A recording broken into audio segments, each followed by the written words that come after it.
बेखुदी बेसबब नहीं गालिब, कुछ तो है जिसकी पर्दादारी है। और कमिश्नर रावलपिंडी डिवीजन लियाकत चट्टा ने जो इल्जामात लगाए हैं इलेक्शन कमीशन ऑफ पाकिस्तान समेत दीगर इदारों पर, और जो उन्होंने रावलपिंडी डिवीजन में जो इंतखाबात में जो 11 MNAs मेंबर कौमी असम्बली जीते हैं पाकिस्तान मुस्लिम लीग नून के, उनके लिए जो उन्होंने इल्जामात लगाए हैं वो बड़े चश्मकुशा किस्म के हैं। सबसे पहले तो ये कि मैं मरियम औरंगजेब साहबा की बिल्कुल तायद करता हूँ कि जनाब कमिश्नर रावलपिंडी डिवीजन को उन्हें उनका नाम एग्जैक्ट कंट्रोल लिस्ट में डालना चाहिए और मुल्क से फरार नहीं होने देना चाहिए और थॉरोली इन्वेस्टिगेशन होनी चाहिए। मगर दूसरी जानिब चंद हमारे बड़े साहब बसीरत अहबाब ये फरमा रहे हैं कि कमिश्नर का डायरेक्ट कोई वास्ता नहीं होता कंडक्टिंग ऑफ इलेक्शन से। तो उनके लिए एक सवाल ये भी है, तो क्या हम ये भी कहेंगे कि जनाब एक आईजी का, इंस्पेक्टर जनरल ऑफ पुलिस का आप किसी डिवीजन के एसपी से कोई डायरेक्ट लिंक नहीं होता, या डीएसपी से, या स्टेशन हाउस ऑफिसर एसएचओ से कोई डायरेक्ट फील्ड फॉर्मेशन से राब्ता नहीं होता कि अगर किसी डिवीजन में क्राइम रेट ज्यादा है तो आईजी उसे पूछ नहीं सकता, एसपी को, डीएसपी को, एसएचओ को। और इसी तरह ही जब किसी जुरिस्डिक्शन में थाना की जनाब कोई पतंगबाजी करता है तो मुअत्तल एसएचओ को किया जाता है, तो एसएचओ का तो डायरेक्ट लिंक कोई नहीं होता जनाब उसे। सिमिलरली अगर सेक्रेटरी एजुकेशन ये कह दे कि जनाब अगर कोई एम्बेजलमेंट हुआ है, बंद इंतजामी हुआ है, किसी स्कूल के प्रिंसिपल ने किया है, तो इसमें मेरा तो डायरेक्ट कोई लिंक नहीं, ये तो पहले आप सीईओ एजुकेशन से पूछें, उस जिले के सीईओ से पूछें, डायरेक्टर्स से पूछें, मेरा क्या डायरेक्ट लिंक है।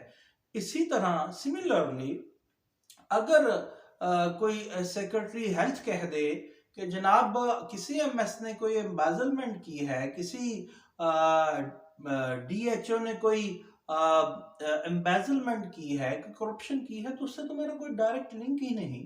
तो मुझे क्या पूछते हैं, क्या हम ये कहने जा रहे हैं, ये समझाने जा रहे हैं कि कमिश्नर का डायरेक्ट इलेक्शन के कंडक्ट करने से कोई राब्ता नहीं, जबकि कमिश्नर के मातहत ही डीसीज हैं, डेप्टी कमिश्नर्स हैं, डेप्टी कमिश्नर्स के नीचे ही उनके ही अंडर कमांडमेंट वो आरओज हैं, डीआरओज हैं, और तमाम जो इंतजामी अमूर हैं उन्हीं के अंडर है।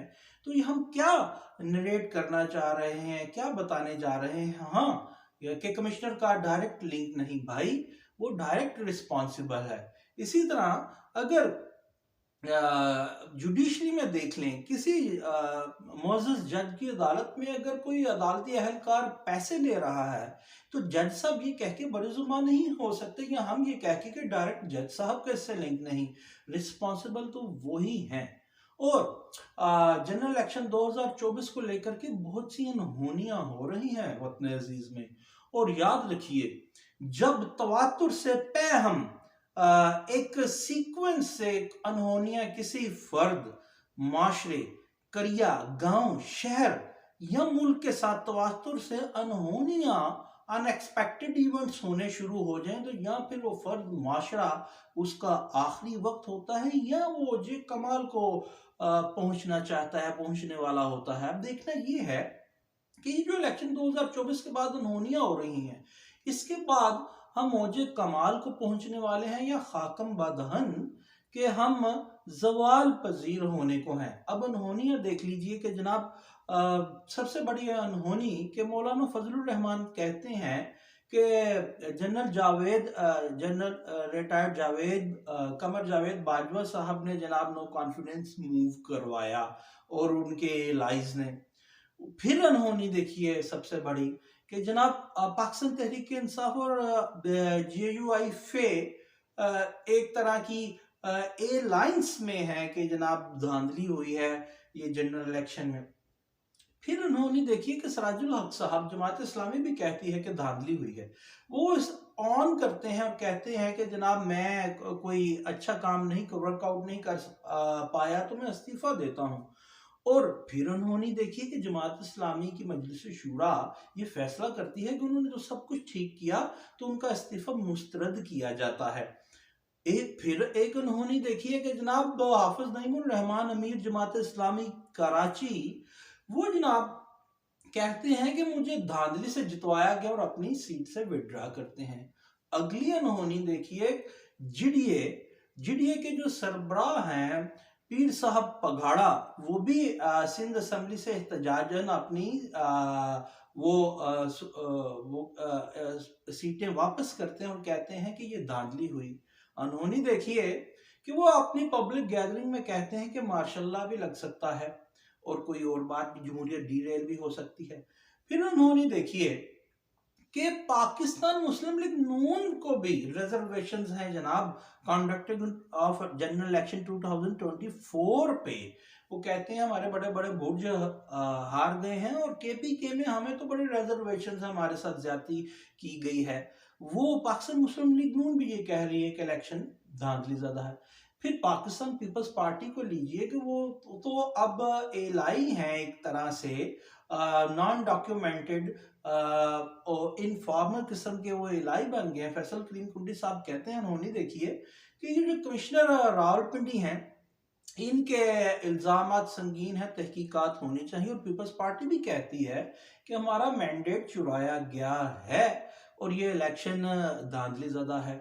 और फिर जनाब अनहोनी तो देखिए कि फाफिन जैसा क्रेडिबल एक जो ऑब्जर्वर है, वो ये कहता है आरओस पे, डीआरओस पे, कंडक्टेड ऑफ इलेक्शन प्रोसेस पे वो सवालिया निशानात उठाता है।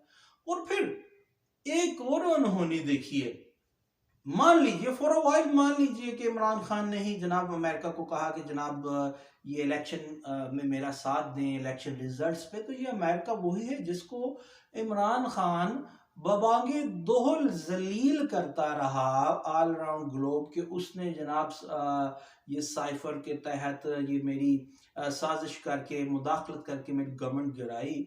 तो उन्होंने तो देखिए कि वही अमेरिका का स्टेट डिपार्टमेंट 3 से 4 मरतबा पाकिस्तानी इलेक्शन जनरल इलेक्शन 2024 पे रिजर्वेशन शो कर चुका है अपने।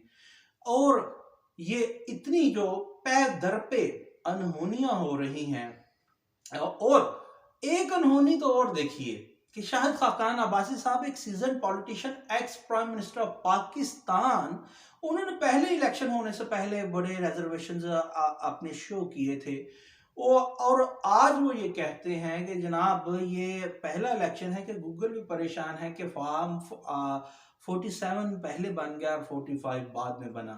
और इतनी जो पैहम एक सीक्वेंस से अनहोनियां हो रही हैं, आपको बताया ये किसी फर्द, माशरे, क्रिया, गांव, शहर या मुल्क के साथ हों, तो या दो ही काम होते हैं इतनी अनहोनियां तो आतर से हो, या वो फर्द, माशरा, वो मुल्क बहुत ऊपर जाने को होता है, बामे फलक को हाथ डालने के मुतरादिफ होता है, या वो जनाब बड़ी अमीक गहराइयों में वो जवाल पजीरी का इंतज़ार कर रहा होता है। अब खुदा जाने इसमें से कौन सी बात है, मगर दुआ हमारी ये है कि ये जो इतनी अनहोनियां हो रही हैं ये हमें बामे अरूज तक, बामे फलक तक ही पहुंचाएं।